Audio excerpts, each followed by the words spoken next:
Esto es Ven, síguelo.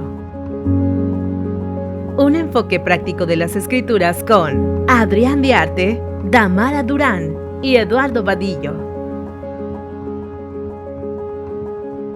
Comenzamos. Imagina que llegas a la capilla un domingo y todo es un caos. Nadie sabe quién dirige, nadie sabe quién va a bendecir los sacramentos, los jóvenes no saben de quién tomar instrucciones y todo esto hace un verdadero caos y una verdadera confusión. Eso mismo estaba pasando en 1835 con la iglesia. Los santos crecían rápidamente en número, pero muy lentamente en liderazgo. Entonces, llega Doctrina y Convenios 107 como revelación. Una revelación que no solamente pone orden en la iglesia, sino que revela algo muchísimo, muchísimo más profundo.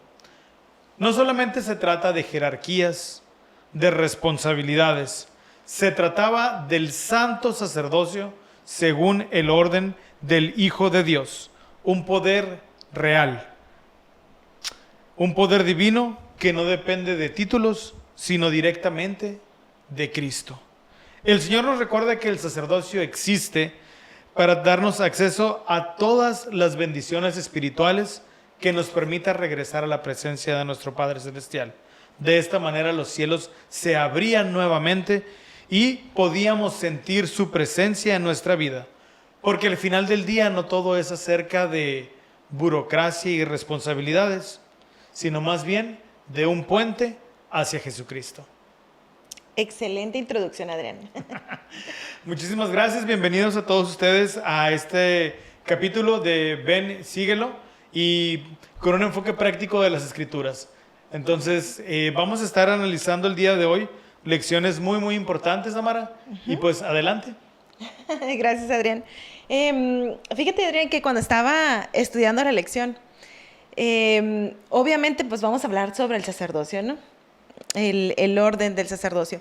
Y estaba yo pensando en que el sacerdocio es el poder del Señor, pero yo creo, bueno, de mucho no serviría si no hay quien lo sirva o lo efectúe, ¿no? Claro. Y entonces es necesario que nosotros como miembros de la iglesia o en aquel entonces los miembros prestaran servicio a la iglesia.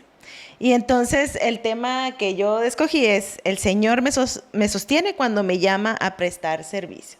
Okay. Y habla prácticamente de la sección 106 y 108, donde va dirigido a dos miembros de la iglesia de aquel entonces, ¿no? Uno era el hermano mayor de Oliver Cowdery, que era Warren Cowdery, que conocía de la iglesia, pero no se bautizó hasta 4 años después, ¿no?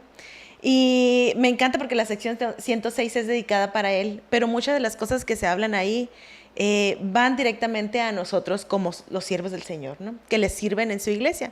¿Y para qué? Para efectuar ordenanzas, ustedes los varones, por medio del sacerdocio, igual nosotras para prestar servicio, por medio de la autoridad, bueno, por medio del poder que tenemos en nuestros llamamientos para servir a la iglesia, ¿no? O a todos los miembros de la iglesia.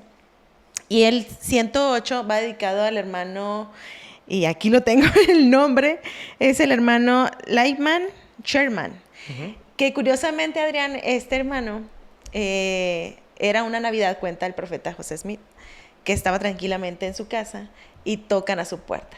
Entonces me parece tan tierno porque el hermano toca a su puerta y entonces quería saber qué era lo que el Señor necesitaba de él.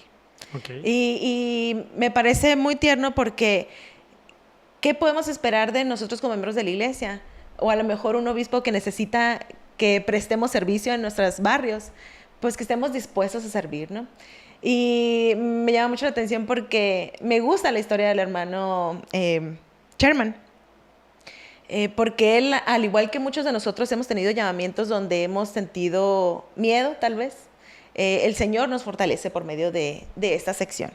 Y Adrián, si me puedes ayudar, vamos a leer Doctrina y Convenios 106, el versículo 8. Muy bien, claro que sí. Dice: y le daré gracia y confianza para que se sostenga firme. Y si continúa siendo un testigo fiel y una luz a la iglesia, He preparado para él una corona en las mansiones de mi Padre. Así sea. Amén. Así es, Adrián. ¿Qué sientes en cuanto a este versículo? ¿Alguna vez has sido fortalecido en un llamamiento? Pues sí, mira, cuando tienes una responsabilidad de velar por otros, muchas veces descuidas tu casa, tu familia o otras facetas de la vida, porque somos Claro. hijos, somos padres, somos amigos, somos esposos, hay muchos roles que tenemos.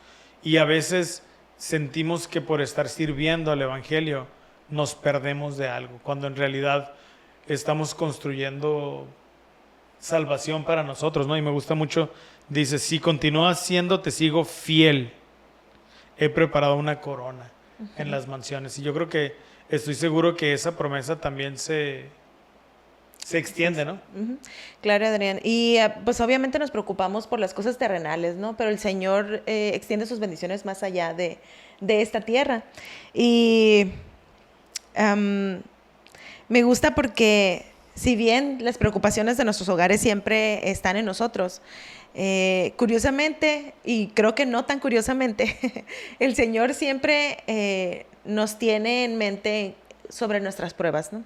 Me pasa mucho que estoy preparando alguna lección para las jovencitas en mi llamamiento o que repaso algún discurso y curiosamente, que no tan curiosamente, va directamente a algo que está sucediendo en mi vida, que me fortalece, ¿no? Entonces, Y de manera, muchas veces no es que específicamente o literalmente esté pasando eso en nuestras vidas, pero cuando estás en tono con el Espíritu, claro. cualquier pretexto es válido para que el Espíritu te hable.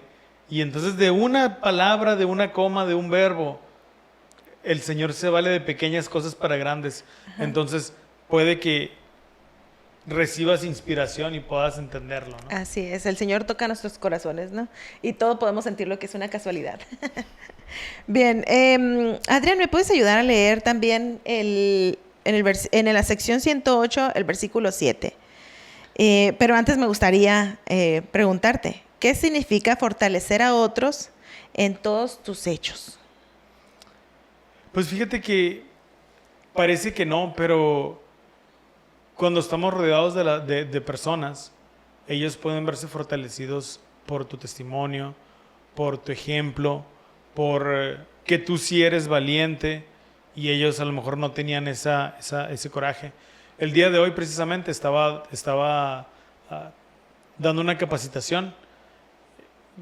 Yo pertenezco a un club de networking y en ese club pues es una organización a nivel mundial, pero me pidieron a mí que capacitara a los presidentes de las secciones. Ajá. Y entonces estaba compartiendo con ellos que soy miembro de la iglesia, en medio de una capacitación que no tiene nada que ver con que yo mencionara esto.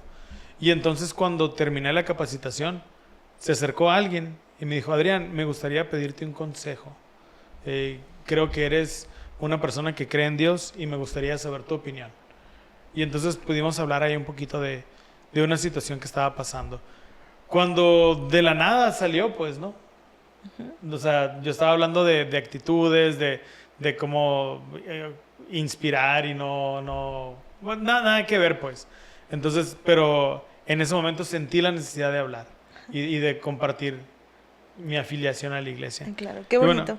Y Doctrina y Convenios 108.7 dice, por tanto, fortalece a tus hermanos en todas tus conversaciones, en tus oraciones, en tus exhortaciones y en todos tus hechos. En todos tus hechos. Y yo creo que es bien importante que nos quitemos las máscaras. ¿Qué digo con esto? Fíjate bien. Compartía el otro día que nosotros somos realmente como nos comportamos en la intimidad de la soledad. Claro. Enfrente de otras personas puedo tratar de ser agradable, puedo tratar de ser buena gente, pero cuando estoy acá solo y empiezo a rezongar y empiezo a criticar, ese es mi verdadero yo. Entonces es importante que nos esforcemos por ser los mismos que somos en la intimidad y que podamos testificar de la felicidad del Evangelio que sentimos en la soledad, o sea, cuando estamos, Sí. cuando nadie me En ve, privacidad. Ujú. de la misma manera que cuando estamos enfrente de las demás personas. Así es. Entonces, de esta manera podremos nosotros ayudar a más personas. Claro. Siempre un cargo de liderazgo, Adrián, conlleva críticas constructivas, vamos a decirlo, ¿no? Siempre estamos expuestos a, podemos hacerlo mejor. Claro que podemos mejorarlo, pero sin embargo, como dice ahí la escritura, fortalecer a nuestros hermanos en nuestras conversaciones. Yo creo que elevarlos más que efectuar una crítica podría ser una forma muy bella de poder fortalecerlos, ¿no? Es correcto. En nuestras oraciones, lo dice ahí, ¿cuántas veces nos hemos dedicado a nuestras oraciones a pedir por nuestros líderes? Yo siempre pido por mi obispo y su familia. Eso me encanta. Y Adrián, a veces llegamos a sentir que nuestros barrios están como apagados. Ujú. ¿Te ha tocado escuchar alguna vez de que ay, el barrio como que está adormecido? Pues no nuestro barrio, ¿verdad? No, nuestro no, barrio. no sucede. Damari y yo vamos al mismo barrio y su esposo es nuestro obispo. Entonces, por eso las bromas tan comunes. Sí me ha tocado. Sí me ha tocado, inclusive a veces hasta yo decir, ¿no? Oye, qué apagados andamos. Así es. Y hay un discurso que se recomienda en la lección por el elder Carl B. Cook, del 2016, el discurso, que tiene un nombre súper bello y corto. Servir. Servir. Así de simple. Y entonces él habla sobre esta palabra que es, bueno, relaciona un mecanismo, Un engranaje. un engranaje, y esto va a funcionar si todos cooperamos. Entonces, cuando lleguemos, hermanos, a sentir que nuestro barrio está apagado, debemos de preguntarnos, ¿estoy haciendo bien mi parte? Fíjate, Damara, cuando yo lo estaba leyendo, este mensaje, me imaginé un reloj de esos antiguos, destapados. Y ahí son muchos Sí, muchos engranajes engranajes. bien pequeñitos. Y entonces la manera en cómo lo desactivan es quitando uno nada más. Cuando quitas uno, todo automáticamente se apaga, ¿no? Y Exacto. como tú dices, si yo creo que mi barrio o que mi estaca o mi quórum está apagado, pues entonces yo puedo ser ese engranaje que haga que todo se mueva nuevamente. Claro, y es que si todos ponemos de nuestra parte y hacemos en nuestros llamamientos todavía un poquito más de lo que se espera de nosotros, creo que podemos hacer algo muy bueno por nuestros barrios, incluso por nuestra ciudad, porque recordemos que nuestros llamamientos no solo implican a los miembros que están dentro de nuestro llamamiento, sino que también los miembros que no han sido bautizados todavía. Adrián, ¿es fácil tener un llamamiento?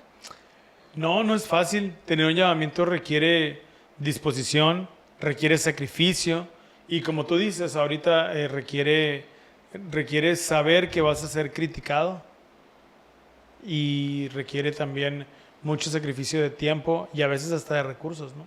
Así es. O consagrarnos, ¿no? Exactamente. Adrián, el servir en un llamamiento o simplemente servir viene siendo una bendición para nosotros, o debemos de verlo así, ya que cuando servimos a los demás, a nuestros hermanos más pequeñitos, es como si estuviéramos, de veras estamos ayudando al Señor en su obra. Entonces nos acercamos a Él y entonces llega a ser una bendición para nosotros, porque dejamos nuestros problemas atrás para poder servir a los demás, ¿no? Y nos volvemos un poco más agradecidos. Sobre prestar servicio es difícil. El hermano en su discurso dice que alguna vez hemos tenido un llamamiento en el que no estábamos tan agradecidos por tener ese llamamiento. Pero el Señor nos está probando, o sea, desea que crezcamos de diferentes maneras a las que nosotros a lo mejor no hemos abierto nuestro corazón a crecer de ese lado, ¿no? Sí. Y me estaba acordando cuando me relevaron de obispo. El siguiente obispo en el barrio es un gran amigo mío, de hecho es Luis, nuestro videógrafo. Y entonces me acuerdo que voy con él y digo, Luis, obispo, en lo que te pueda servir. Y me dijo, sí, ya tenemos un llamamiento para ti. Y me llamaron a servir a la primaria con la clase de HLJ. Y pues la verdad que yo y los niños nunca han sido mi fuerte. Pero agradezco mucho el hecho de haber tenido que prepararme para compartir esas clases, que fue por muy corto tiempo, lamentablemente, pero tuve la bendición de ser maestro de mi hijo cuando estaba en la Claro. primaria y de muchos jóvenes que aprecio y que los quiero mucho. Entonces, los llamamientos nunca van a ser oportunos, ni van a ser divertidos o van a ser para diversión. Normalmente siempre son incómodos. Claro, porque nos sacan de nuestra zona de confort. Prestar servicio requiere fe, Adrián. A veces, por lo mismo, recibimos un llamamiento donde no nos sentimos no preparados, ¿no? O incluso conocemos a alguien que se alejó de la iglesia porque no se sentía preparado para su llamamiento. Y es muy bonito que podamos buscar a sus hermanos y expresarles que el Señor es quien recibe la ayuda, ¿no? Y como último, Adrián, hay una sección que habla sobre los llamamientos y quise por curiosidad meterme en mi llamamiento y dice algo muy hermoso del presidente Henry B. Eyring. Todo lo que él le pide es que dé el mejor de sus esfuerzos y le entregue todo su corazón. Hágalo con buen ánimo y la oración de fe. Entonces, cuando seamos llamados a servir un llamamiento, hermanos, hagámoslo de todo corazón con nuestro mayor esfuerzo. Y el Señor siempre nos va a sostener en nuestros llamamientos. Sin duda, así va a ser, Adrián. Muchísimas gracias, Tamara. Y a mí me gustaría platicar un poquito de Doctrina y Convenios 107. Tú hablaste de 106 y 108. Y por ahí Doctrina y Convenios 107 parecería ser un manual de instrucciones detallado, muy específico. El sacerdocio mayor, el sacerdocio menor, Claro. Este se encarga de este, pero tiene que tener este otro. Sin embargo, Damara, cuando analizamos el espíritu de Doctrina y Convenios 107, no es un manual de organización, es doctrina pura, es el evangelio restaurado. El Señor no estaba simplemente armando un organigrama diciendo quién, qué y cuándo. Estaba estableciendo el poder y la autoridad que baja desde el cielo hasta la tierra para bendecir nuestras vidas, las vidas de los santos. Y bueno, en 1835, cuando el profeta José Smith compartió por primera vez esta revelación, con el recién organizado quórum de los 12 apóstoles. Claro. Imagínate por un momento la escena. Un grupo de jóvenes, de hombres jóvenes en sus 20s, 30s, casi ninguno en sus 40s, sin nada de experiencia, algunos con profesiones como granjeros, herreros, algunos otros hombres un poquito más ilustrados, pero la media era una escolaridad baja. Y de pronto reciben la encomienda más grande: ser testigos de Jesucristo en todo el mundo. Sí, a veces se nos aflojan las piernitas cuando nos llaman de maestros, Sí. de presidentes de una organización. Imagínate recibir el llamado de apóstol, ¿ok? Y aquí está lo impactante. El Señor no les prometió ni fama ni comodidad. El Señor les dio una misión que exigía valentía, fe y compromiso total. Muchos de ellos con familias que tenían que dejar. Pero les dio una autoridad que incluía gobernar a la iglesia, predicar el evangelio y llevar su nombre a toda nación y a toda lengua. Imagínate, Damara, qué oportunidad tan especial de ser testigo de Cristo en todo momento. Ahora, ni a ti ni a mí nos van a llamar a ser testigos de esta manera a esa edad, ¿verdad? Pero traigámoslo a nuestra vida. Pongámosle una aplicación que nos podamos llevar y que podamos compartir con nuestros hermanos. ¿Qué significa para ti y para mí tener apóstoles vivos que llevan esa misma responsabilidad que esos jóvenes en estos días? Significa que no tenemos que caminar en tinieblas. Significa que el mundo de confusión, de noticias falsas, de falsos profetas y filosofías cambiantes que enseñan que somos hijos del chango, luego que somos hijos de la nube y luego que no somos hijos de nadie. Todas esas filosofías pueden ser aclaradas y pueden marcarnos el rumbo. Yo me acuerdo cuando yo estaba en la universidad, estaba estudiando en el LDS Business College, que ahora es el Ensign College, allá en Salt Lake. Y en ese tiempo estaba aprobándose en todo Estados Unidos el matrimonio entre personas del mismo sexo. Y un pueblo americano que exigía que los derechos se igualaran era muy contrastante con la firmeza doctrinal diciendo el matrimonio es establecido por Dios. Por Dios. ¿Okay? Entonces esa es la bendición de tener profetas vivientes y reveladores y tener apóstoles que van por todo el mundo compartiendo el evangelio. ¿Okay? Entonces para mí es muy especial saber que el Señor habla a través de sus profetas y sus apóstoles. También hay una entrevista que fue muy famosa cuando yo era joven del presidente Gordon B. Hinckley. Él salió en un programa que se llama 60 Segundos, que era muy popular porque presentaba a los líderes mundiales, presidentes, expresidentes y líderes de organizaciones religiosas, entre otros. Y entonces el periodista le decía al presidente Gordon B. Hinckley, ¿no es alarmante que una iglesia dependa únicamente de personas adultas? Como insinuando que podían estar fuera de moda o fuera de onda, ¿no? Y entonces el presidente Hinckley le respondió con una sonrisa, y lo voy a leer porque es maravillosa la respuesta. Dice, ¿no es maravilloso tener a un hombre con madurez y buen criterio que no es llevado por cualquier viento de doctrina? Apreciamos la madurez de nuestros profetas y testifico que no importa la edad, ellos reciben revelación de Dios. No importó en 1835 que fueron unos jóvenes, sí. No importa hoy que nuestro profeta tenga 101 años de edad.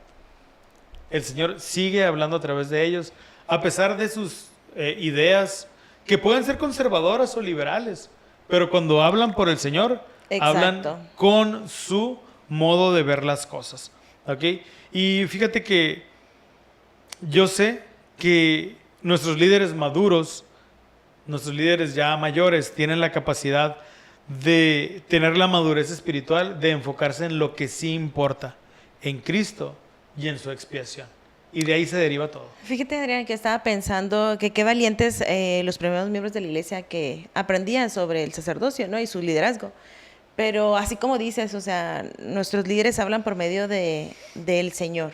A lo mejor aquello era muy nuevo, ahora está bien establecido y obviamente nuestros profetas tienen un testimonio, ven al Señor, o sea, hablan con Él directamente. Entonces, eso de que a lo mejor estén pasados de moda, me parece tan tierno porque yo veo al profeta de 101 años y lo que refleja o lo que transmite, para mí no me parece algo pasado de moda, no se me hace que...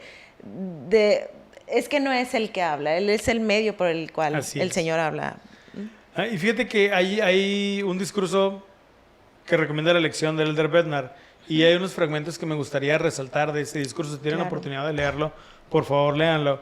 Y Elder Bednar explica de una forma hermosa cuando dice, cuando no puedes hacer lo que siempre has hecho, entonces solo haz lo que más importa. Y eso es refiriéndonos a la edad tal vez de nuestros líderes eclesiásticos como el profeta y los apóstoles. Y platicaba de una experiencia que vivió el apóstol Robert D. Hales. Él ya murió, pero antes de morir, él tuvo una enfermedad muy limitante físicamente. Y entonces dice que la debilidad física se convirtió en sabiduría espiritual. Él tenía que escoger qué acción física iba a hacer porque no tenía mucha energía. Claro.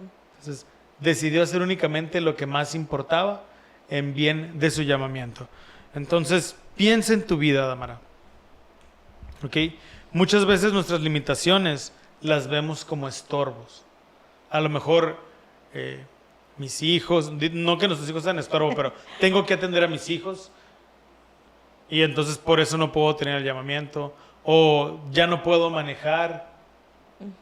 ¿Cómo consideras tú, Damara, que esas limitaciones pueden ayudarnos a servir al Señor? Esa y cualquier otra, ¿no? Ajá. Yo creo que si oramos al Señor y que nos ilumine, porque yo creo que tal vez al sentirme limitada físicamente puedo cerrarme, ¿no? Y decir, no, hasta usarlo como excusa, ¿no? De que no puedo porque ya tengo mucha edad. Pero todos estamos, el profeta mismo es un ejemplo para nosotros. Entonces, creo que el Señor ve nuestro esfuerzo también y nos va a iluminar. A lo mejor ahorita no se me ocurre, ¿verdad? Perdón. Así es, creemos que el hombre es llamado por Dios por profecía y por revelación. Y si el Señor te da limones, pues haz limonada, ¿no? Con lo que Exacto. tengas. Y bueno, yo quiero invitarlos a todos los que nos están escuchando que pensemos cuál ha sido el discurso o el mensaje de las últimas conferencias que más impacto ha tenido en sus vidas. Porque no podemos hablar de que creemos de apóstoles y profetas y simplemente pasar de largo los mensajes de las conferencias generales. En los versículos 91 y 92, el Señor nos habla del apóstol principal, del presidente de la iglesia, diciendo que es semejante a Moisés. Y el Señor dice, sea por mi propia voz o por la voz de mis siervos, es lo mismo. Nos está asegurando que estas voces no son diferentes. Son las voces es la voz de Cristo llamándonos a volver a servirle a Él. Entonces, testifico con toda la energía en mi alma que Dios vive, que Jesús es el Cristo y que Él guía su iglesia a través de un profeta viviente y revelador.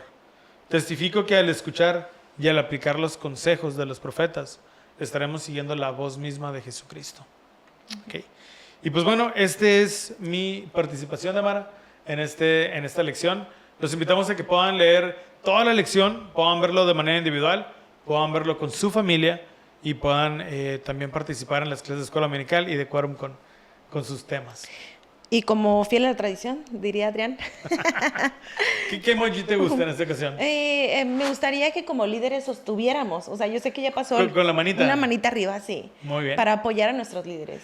Ok, pues ya sabemos, ya Amara nos dijo, el emoji de la manita. Okay. Muchísimas gracias por habernos acompañado el día de hoy y nos vemos la próxima semana con un análisis más del manual de Ven Sígueme. Aquí en Ven Síguelo, un enfoque práctico de las Escrituras. Gracias. Gracias a ti, Adrián. Bye. Esto fue Ven, Síguelo, un enfoque práctico de las Escrituras con Eduardo Vadillo, Damara Durán y Adrián Diarte. Hasta la próxima.